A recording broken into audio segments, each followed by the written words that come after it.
Do you remember when your grandfather could fix just about anything with baling wire and common sense? There was a time in America when being resourceful was not just admired, it was how families survived. Today we are looking at 25 grandpa tricks for getting free electricity that actually worked, and most of them are now completely illegal. Let's start with putting a magnet on the electric meter. This was probably the most widespread trick in rural America from the 1940s through the 1980s. The old analog meters had a spinning aluminum disc inside that turned based on how much electricity flowed through the house. Grandpa figured out that a strong magnet placed against the glass casing would create drag on that disc and slow it down. Some guys used horseshoe magnets from old generators. Others used speaker magnets from broken radios. The utility companies knew it was happening, but with millions of meters across the countryside and only a handful of inspectors, catching someone was nearly impossible. A strong magnet could cut your bill by half. Today it is classified as utility fraud in all 50 states, carrying fines up to $10,000 and even jail time. Modern digital smart meters have tamper detection built right in, but back in 1965, it was practically an open secret in many neighborhoods. The penny in the fuse box. Before circuit breakers became standard in the 1960s, most American homes used screw-in fuses. When a fuse blew, you were supposed to buy a replacement at the hardware store for about 15 cents. But Grandpa had a faster solution. He would unscrew the blown fuse, drop a copper penny into the socket, and screw it back in on top. The penny completed the circuit, and the lights came right back on. The problem is that fuses exist for a reason. They blow when a circuit gets overloaded, preventing the wires inside your walls from overheating. A penny does not blow. It just keeps conducting, no matter how much current flows through it. House fires from this trick were disturbingly common throughout the 1940s and 1950s. Insurance investigators learned to check the fuse box first when a home burned down. By the time building codes required circuit breaker panels in new construction, the penny trick had caused untold damage. Today, tampering with your electrical panel without a licensed electrician violates building codes everywhere. Wrapping a blown fuse in aluminum foil. This was the penny trick's slightly more sophisticated cousin. Instead of shoving a coin into the socket, Grandpa would wrap the metal contact on the blown fuse in a piece of aluminum foil from the kitchen and screw it right back in. The foil bridged the gap where the fuse element had melted, restoring the circuit without any overcurrent protection whatsoever. Some guys kept foil right next to the fuse box, as if it were a legitimate electrical supply. Housewives did it too when fuses blew while their husbands were at work. The National Fire Protection Association estimated that improvised fuse repairs contributed to thousands of residential fires per year during the post-war housing boom. When tamper-proof Type S fuses were introduced in the 1970s, they were specifically designed so foil and pennies could not make contact. But by then, most new homes had already switched to breakers. Today, any modification to a fuse box is a code violation in every jurisdiction in the country. Earth batteries. This one sounds like science fiction, but it was real. An earth battery uses two different metals, usually copper and zinc rods, buried in damp soil a few feet apart. The chemical reaction between the metals and the minerals in the soil produces a small but genuine electrical voltage. The concept was patented in the 1840s and was actually used to power early telegraph lines across frontier territory where stringing wire was impractical.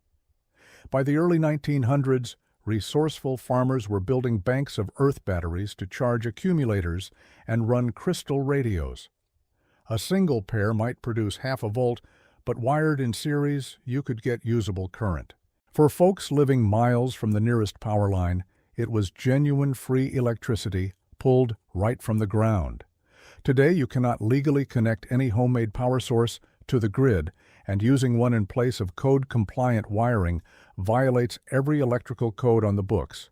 The earth battery is not illegal to build, but powering a home with one certainly is. Before we move on, I'd like to ask a small favor. If you're enjoying this trip down memory lane, a like and a subscribe truly helps us continue making these videos for you. We really appreciate it. Homemade windmills from old car parts. During the Great Depression and well into the 1950s, farm families across the Great Plains built wind-powered generators from whatever they could scrounge. The typical design used a car generator, handmade wooden blades, and a tail vane cut from sheet metal, all mounted on a tall pole or the barn roof. A wire ran down to old car batteries, and suddenly you had juice for a radio, a few lights, and maybe a water pump. Companies like Jacobs Wind Electric sold commercial versions, but many families could not afford those and built their own. These rigs were not pretty and not safe by any modern standard, but they worked.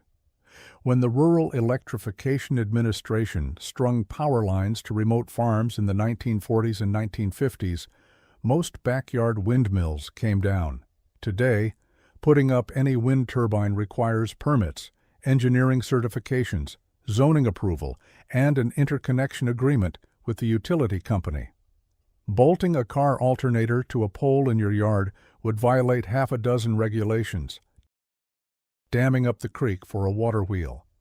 If you had a creek running through your property, Grandpa saw free electricity just flowing right past the house.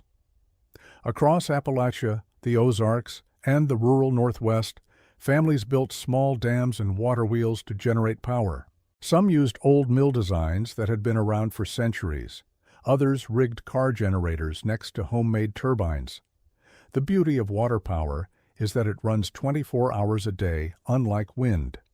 A decent creek with a few feet of drop could produce enough electricity for an entire small farmhouse. Some setups operated for decades with almost no maintenance. But today, damming any waterway requires permits from your state environmental agency, the Army Corps of Engineers, and often the EPA. You also need Federal Energy Regulatory Commission approval for hydroelectric power, even on your own land, even from a tiny creek. What Grandpa did in an afternoon with rocks and lumber would now take years of paperwork and thousands in legal fees. Running the meter backward. Here is one that utility companies absolutely hated. The old analog meters could actually spin in both directions. If you fed electricity back into your house wiring from a generator or batteries charged by a windmill, the disk would spin backward, subtracting from your usage. Some clever folks ran a small gasoline generator during peak rate hours and literally made their meter go backward, wiping out whatever they had racked up during the month. The utility man would come to read the meter and scratch his head, wondering how a 4-bedroom house used almost no electricity. Others discovered that certain motor and capacitor configurations confused the meter into counting backward while electricity was actually being consumed. Utility companies redesigned meters with ratchets preventing reverse spinning, but that did not happen everywhere at the same time.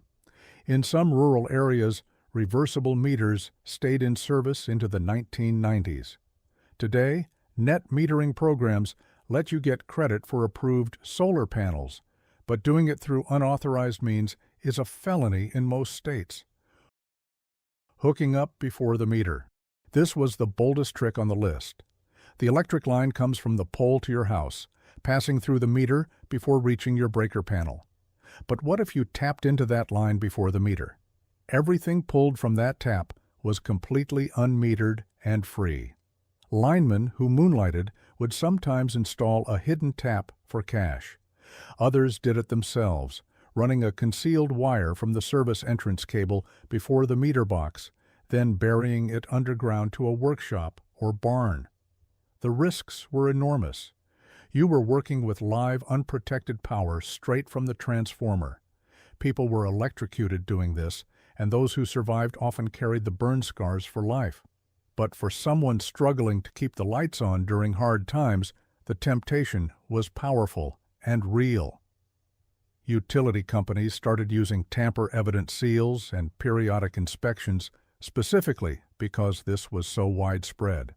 Today, it is prosecuted as theft of services and can carry prison time. Wood gasifier generators. During World War II, when gasoline was rationed, people converted vehicles and generators to run on wood gas. A gasifier heats wood in a low-oxygen environment, producing flammable gas that powers an internal combustion engine. The technology was widely used in Europe during the war, and plenty of Americans built their own. After the war, some rural families kept gasifiers running because free fuel from the woodlot beat buying gasoline. You could take a 50-gallon drum, fill it with wood chips, light it with restricted airflow, and pipe the gas into any engine with minor carburetor modifications. In the 1970s energy crisis, interest in wood gasifiers surged again. Mother Earth News published plans that thousands built from. Today, operating an unregistered generator connected to home wiring without permits violates electrical codes, and wood gasifier emissions run afoul of EPA clean air regulations in most areas. Stealing a trickle from the telephone lines. The old copper telephone lines carried around 48 volts DC when idle and up to 90 volts when ringing. Not a lot of power, but enough to run small devices. Tinkerers tapped the phone line, ran current through a voltage regulator, and used it to charge batteries or power a radio. The telephone company paid for the electricity keeping those lines energized and had no way of knowing someone was siphoning a tiny fraction. In very remote areas where homes had phone service but no electricity, this was sometimes the only source of power without a generator. Some old-timers reportedly ran small radios for years on nothing but telephone line current, and the phone company never knew the difference. The amounts were so small it rarely caused problems and was almost never prosecuted. Today, with the old copper network being replaced by fiber optics, the trick would not even work anymore.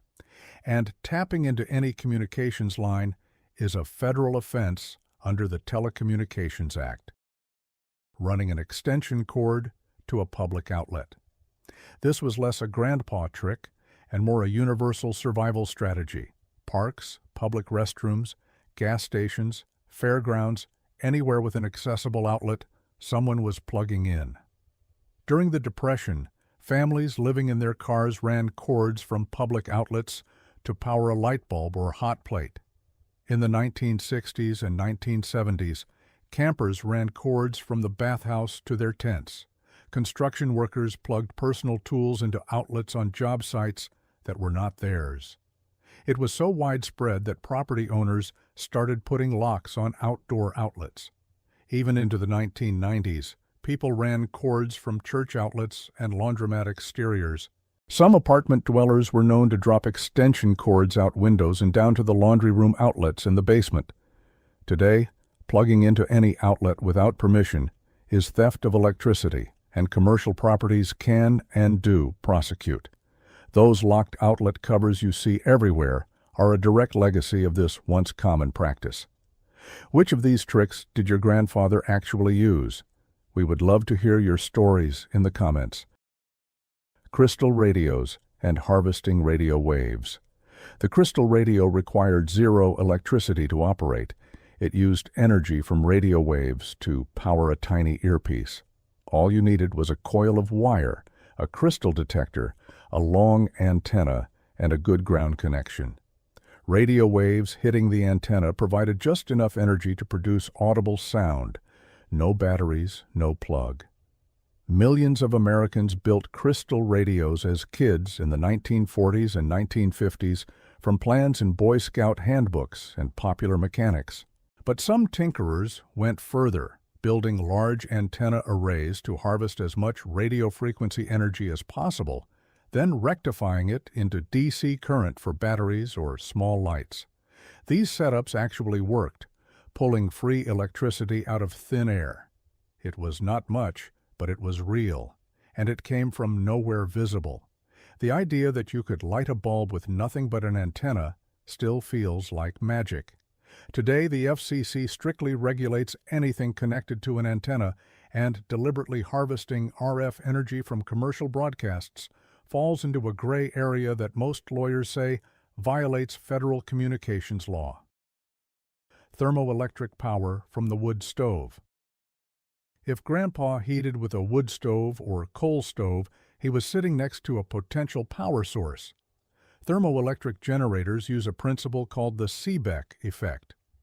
Place two different metals together, heat one side and cool the other, and voltage is produced.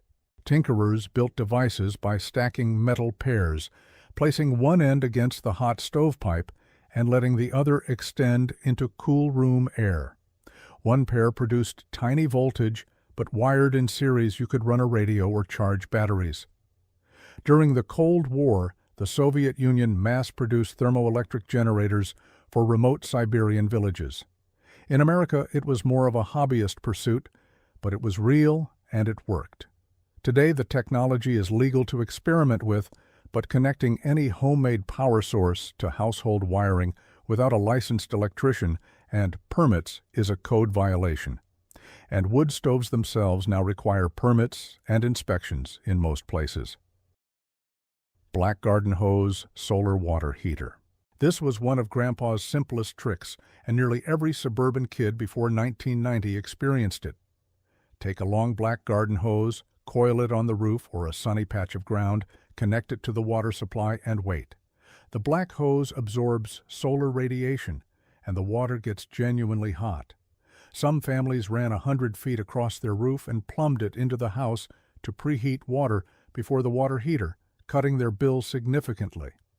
Water from one of these rigs on a July afternoon in Texas could easily hit 140 degrees.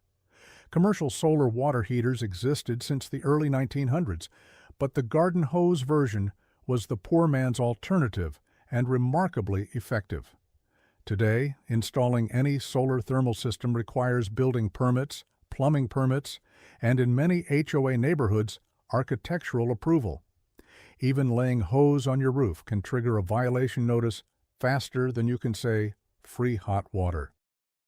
A lawnmower engine hooked to a car alternator. When the power went out, Grandpa did not buy an expensive portable generator. He built one. Take a lawnmower engine, mount it to plywood, and belt drive it to a car alternator.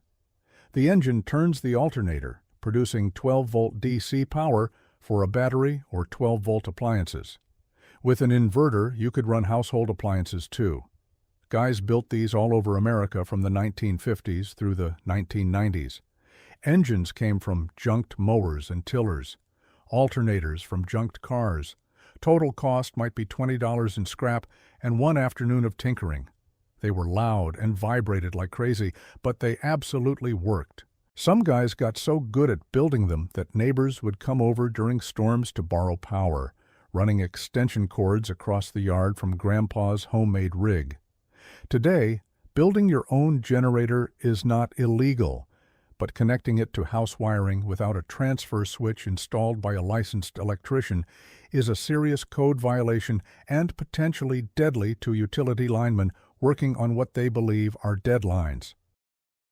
Rigging a bicycle to a generator. During the 1970s energy crisis, bicycle generators appeared in countless homesteading guides. Put a bicycle on a stand so the rear wheel spins freely, press a small generator against the tire, and pedal.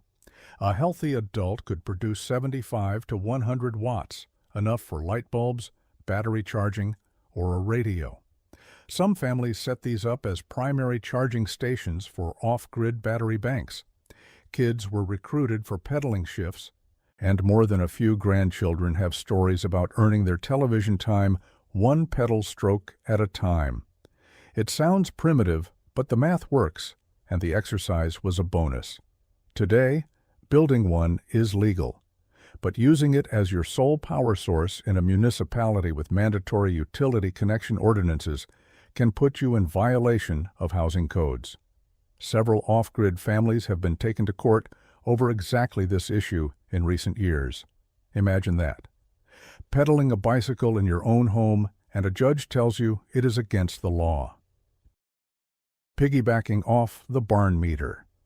On farms with multiple buildings and separate electrical services, a common trick was running power from one meter to another building. The barn often carried a cheaper agricultural rate, sometimes less than half the residential price. Grandpa would run underground cable from the barn panel to the house, powering it on the agricultural meter while the house meter barely moved. Some farmers disconnected the house meter entirely. Utility companies eventually caught on and started doing load analysis. If a chicken farm with 50 birds was pulling enough power for a 4-bedroom house, that raised red flags fast. Some even ran the wire through old drainage tiles or irrigation pipes so no one could spot a fresh trench. The savings over a year could amount to hundreds of dollars, a fortune for a family barely getting by. Today, using an agricultural rate for residential purposes is considered rate fraud and can result in back billing for years of underpayment, steep fines, and immediate termination of service. Utility investigators now use thermal imaging and smart meter analytics to catch exactly this kind of arrangement. Compost pile water heater. A large compost pile generates tremendous heat as organic material decomposes. The center can easily reach 150 degrees Fahrenheit and maintain that temperature for weeks. Grandpa's version was simple. Build a large pile around a coil of pipe, run water through it, and the compost heats the water. Some families ran hundreds of feet of pipe through massive piles and produced enough hot water for showers, dishes, and laundry without electricity or gas. The most ambitious systems captured methane gas for cooking too.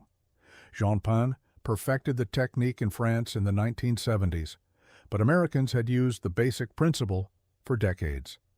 The beauty was turning waste, leaves, grass clippings, manure, and kitchen scraps into genuinely usable energy that cost absolutely nothing. Your garbage kept your family in hot water. Today, large-scale composting requires permits in most jurisdictions. Capturing methane means compliance with environmental regulations. Running homemade hot water into your plumbing without permits and backflow prevention devices violates codes everywhere. Living off 12-volt car batteries. Before rural electrification reached every corner of America, running your home on car batteries was surprisingly common. Acquire a few batteries, charge them with a windmill or by taking them to a gas station, then wire 12-volt lights and a radio throughout the house. Sears catalog sold 12-volt household fixtures for this market well into the 1960s. Some families lived this way for decades. The batteries needed periodic replacing, and the lead-acid fumes were not great, but it worked. In remote parts of Alaska, Montana, and the Southwest, 12-volt homesteads persisted into the 1990s, and a handful still exist today. The people who lived this way knew more about electricity and conservation than most modern homeowners ever will. They could tell you exactly how many amp hours it took to run a light for an evening. Today, most municipalities have habitability codes requiring grid connection or code-compliant alternatives. Running car batteries in your living room does not meet those standards and can result in your home being declared unfit for habitation. Of all these tricks, which one surprises you the most? Let us know in the comments. Gravity-fed micro-hydro from a hillside spring. If Grandpa had a spring on a hillside, he had a potential power plant. Water flows downhill, capture it in a pipe, aim it at a turbine, and convert that to electricity. Families in mountainous regions built micro-hydro systems from plumbing parts and junkyard generators. A spring at just a few gallons per minute with 50 feet of elevation drop could power lights, a refrigerator, and a radio around the clock. Unlike wind and solar, a spring runs continuously, day and night, rain or shine. Some of these installations were remarkably well engineered and operated for decades with minimal maintenance. A good spring never quit on you the way a windmill did on a calm day or a gasifier did when you ran out of wood. But today, diverting water from any natural source, even a spring on your own property, requires water rights permits in most Western states. Building anything in a waterway triggers environmental review, and connecting a homemade generating system to your home requires electrical permits and an interconnection agreement with the power company. Doing all your own electrical work. There was a time when a man was expected to handle his own wiring the same way he fixed his car and built his fence. Grandpa did not call an electrician to add an outlet or wire a new room. He bought Romex and a box of outlets and did it on Saturday afternoon. No permits, no inspections. For most of the 20th century, nothing stopped a homeowner from doing any electrical work they wanted. Most did competent work learned from their fathers and uncles, men who understood how circuits worked because they had wired houses from scratch during the building booms of the post-war years. But some did terrifying things that home inspectors still find today. Junction boxes with no covers, wire spliced with tape, 14-gauge wire on 30-amp circuits. Beginning in the 1970s, states began requiring permits and inspections for electrical work. Today, in many jurisdictions, even changing a light switch technically requires a permit, and any significant work must be done by or inspected by a licensed electrician. Burying your own power line to an outbuilding. Need electricity in the barn or workshop? Grandpa bought a roll of direct burial cable, dug a trench with a shovel, laid the wire in, and covered it up. Done by lunchtime. He might bury it 6 inches or 2 feet deep, depending on the soil. In the best cases, he used proper underground rated cable. In the worst cases, he ran indoor Romex barely covered with dirt. Either way, the outbuilding had power by supper. Underground lines installed this way have been found for decades, often when a contractor hit them with a backhoe. Some of these bootleg cables were found still energized and carrying current 30 or 40 years after Grandpa buried them, the insulation crumbling and the bare copper touching damp soil. It is a miracle more people were not killed. Today, underground electrical work requires a permit, inspection, proper depth according to code, ground fault protection, and a call to the utility to mark existing lines before digging. What Grandpa did in 4 hours now takes 4 weeks of paperwork and several $1,000s in contractor fees. Rigging a homemade arc welder from scrap. Not exactly free electricity, but a trick that let Grandpa pull enormous power from outlets never designed for it. A homemade arc welder can be built from a large transformer, salvaged from a microwave oven or industrial equipment. Rewind the secondary coil with heavy copper wire for low voltage at very high amperage. Plug it into a wall outlet, and you can weld steel. The problem is, it can pull 40 or 50 amps through a circuit rated for 15. The wiring in the walls heats up. The breaker should trip, but sometimes does not. Factory welders have duty cycles and safety features. Grandpa's scrap welder had none. It ran until something melted or caught fire.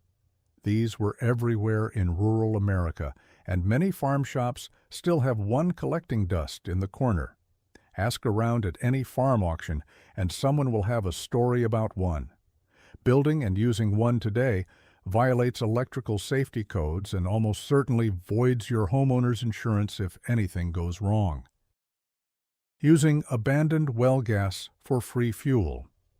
In oil country from Pennsylvania to Texas to California, old abandoned wells sometimes seep natural gas for decades after operations cease. Farmers who had these on their property would cap them with a pipe fitting and run a line to the house. Free natural gas for heating, cooking, and for running generators that made electricity. In Appalachia, families tapped gas seeps since the 1800s, long before the commercial gas industry existed. Some homes ran on free well gas for generations, never paying a dime for heating fuel, while their neighbors wrote checks to the gas company every single month. The gas was not always pure. It sometimes contained hydrogen sulfide and other dangerous compounds, but it burned, it was free, and it kept the house warm all winter long. Today, abandoned wells are regulated by state oil and gas commissions. Tapping one without permits, safety equipment, and environmental assessments violates state and federal law. The EPA classifies them as hazards, and property owners must report rather than use them. Building a backyard steam engine. This was the ultimate grandpa project.